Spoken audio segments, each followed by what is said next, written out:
Hope you're doing well. Welcome back to my channel and to the 4th day of my October drawing challenge, otherwise called ARTOBER. If you want to watch the previous videos, I've linked them down below and they will appear in a playlist. The way this works is that I have 4 different prompt lists I want to work from that I randomize each day. These 4 prompt lists are Witchtober, Sortober, Drawtober, and my own that I made. Then I randomize which day's prompt that I am going to do via a random number generator. Then I have put forth the extra challenge to create a work with a limited palette via this set of palettes.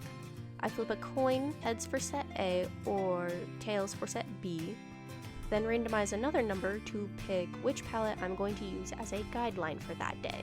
Today I spun the wheel and it landed on my own list again, which is fine. I haven't gotten Sortober yet, which seems like a lot of fun, but you know, it's fine. It's fine. I'll get Sortober eventually, hopefully, right?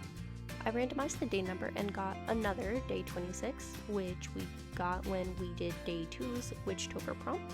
On my own list though, day 26 is the prompt word return. I then flipped a coin and got tails for set B again, and the random number that I got was 11. So palette 11 in set B is a cute set of pinks and in dark purple. I think the latest shade might actually be like a yellow. It's kind of hard to tell, but I mean, either way, the person who made this like palette challenge list really seems to like their purples. I'm not complaining though. I mean, they are pretty, and the issue is I don't have a lot of purple supplies. I should probably change that, but I digress. Let's see what we can make.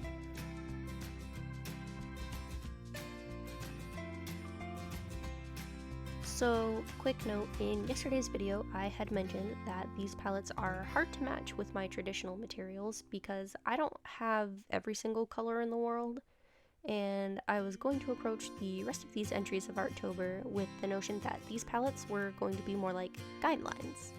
And of course, this time I actually have markers that pretty closely match the color scheme, because the universe be like that sometimes. This doesn't guarantee, however, that I can match any other palettes that are going to show up this month though, so I'm sticking by what I said in the previous video. The palettes are guidelines, just like all the other prompts, they're guidelines. When I got the prompt word, before I even started recording, I had a lot of really lofty ideas for what I could draw, and I just had to sit back and really consider them, because they were a lot and they were all going to be very complicated if I actually went with any of them. Because return makes me think of like an adventurer returning home, or maybe returning to the earth or to nature, and I was going to do like a water spirit stepping back into the ocean, or maybe an earth spirit stepping back into like a tree, and like her arm was going to be like part tree and transition, and yeah, complicated.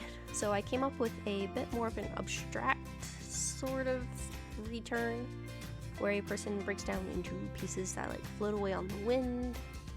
This makes me think of Infinity War. That wasn't the case when I actually made it, so that wasn't intentional.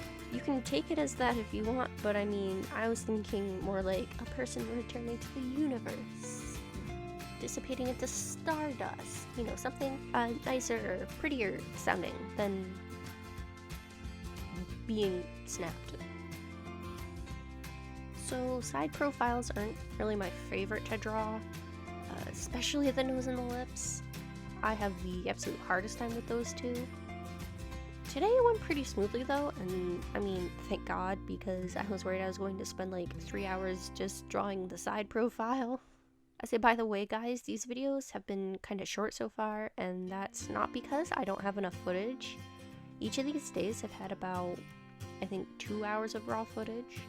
And obviously I'm not going to release 2 hours of video every day, because it's like, that'd be boring and my computer would hate me, and I would hate me, but mostly my computer would hate me. My video editor crashed like 3 times yesterday while I was trying to edit, and it was stressing me out, so no 2-hour videos, not anytime soon. The other reason they've been sort of short is because I have a hard time talking for that long. I do write a script for myself so that I can come up with things to say, but my issue comes from my actual ability to talk. If I don't have what I say written out, the same sentence could take like 10 seconds longer than it would if I had it written out. That, and if I talk for too long, my voice gets all raspy and croaks, and I don't have much time to record audio before my house gets all busy and loud with people coming home from work. So it's a bit of a time crunch. But also, like I said, my voice gets raspy because I don't really talk like ever. Anyway, back to the piece that I'm making. The markers I'm using are a mix of the Spectrum Noir Illustrator markers, Blick Studio markers, the bullet nib kind, not the brush kind. I wanted the brush kind, but there was a mess up and they sent the other ones, and I was too anxious to try and return them, so I kept them. I also used the Pitt Artist brush pens from Faber-Castell that are water-based. They layered really well, though the pale tan marker of my Spectrum Noir that I used for her skin tone was starting to dry out, which kind of makes me sad because I haven't gotten to use it that much. And I mean, I've had the marker less than a year. Do markers dry out that fast? Either way, I did a second layer in the hopes that it would smooth out as it dried. The purple marker, though, did fantastic. It was nice and inky and a rich, deep purple, and I think the color is amethyst? Yeah, I love it. It's beautiful. I wasn't exactly excited to color in all the tiny particles, but once I did start doing it, it actually became pretty relaxing, you know, for like 2 minutes, and then I got bored. So I decided to take the same color that I used on her lips and use it to transition the purple to pink. I didn't really think through as to why. Like I said, I was bored, but I mean, it could be her purple hair was actually like ombre purple to pink. Or it could be that it was supposed to express the dissipating detail as she returned to the universe, which I just pulled out of my ass.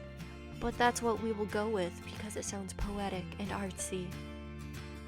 I then outlined everything in the palest color, mostly because I hadn't used it yet, and because I wanted to give the impression of starlight, stardust, you know, going with the theme. You see the theme? Because I see a theme. Anyway, that's it for day 4 of my version of Artober. I'm so incredibly happy with how this piece turned out. I love the colors, I'm proud of the profile and the lips and the neck, and I think it's my favorite of the Artober prompts so far. So yeah, I'm happy. Remember to like the video and subscribe if you haven't already, and I hope to see you all again tomorrow. Bye bye!